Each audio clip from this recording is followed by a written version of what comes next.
Hi, welcome to HardReset.Info. Now I'm going to show you how to check printer statistics in DCP-T420W printer.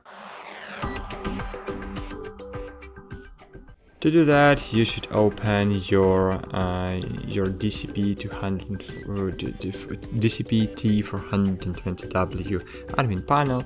Here, find General, and in General find Maintenance Information, and here on this tab, on this page, you will see your device status, and here you will see page counter. So this printer printed only 42 pages.